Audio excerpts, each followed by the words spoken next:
জীবন কারোর জন্য থেমে থাকে না, সে তার নিজের গতিতে চলে। মানুষের জীবনের শূন্যস্থানটা কিছু না কিছু দিয়ে পূরণ হয়েই যায়।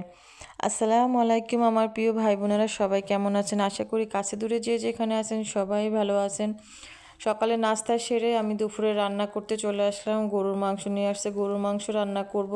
আর শুকনো মরিচের গুঁড়াটা শেষ হয়ে গেছিলো, সেটা আমি করে নিচ্ছি। আর ফ্রিজে ফ্রোজেন করা মশলাও ছিল। তো গরুর মাংস রান্না করব।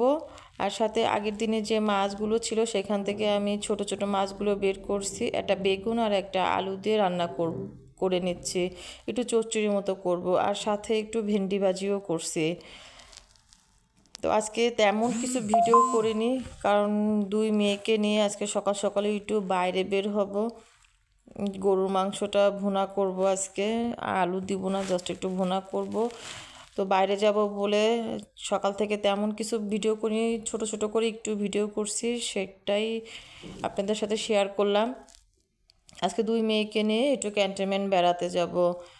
আজকে মেয়ের কোচিং ছিল না, সপ্তাহে মাসে 4 শুক্রবার, তো 4 শুক্রবারের মধ্যে 2 শুক্রবার আপনার হচ্ছে কোচিং খোলা থাকে আর 2 শুক্রবার অফ থাকে। তো আজকে সেই শুক্রবার, আজকে অফ ডে।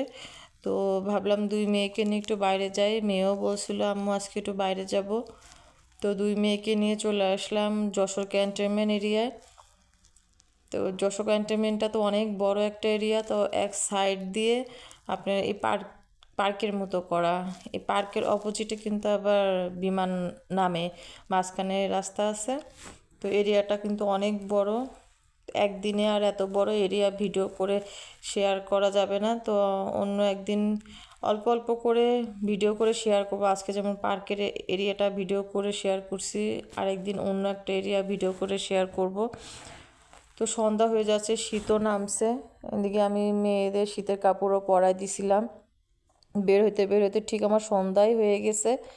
তো আজকের ভিডিওটা এই পর্যন্ত। সবাই ভালো থাকবেন, সুস্থ থাকবেন। আল্লাহ হাফেজ।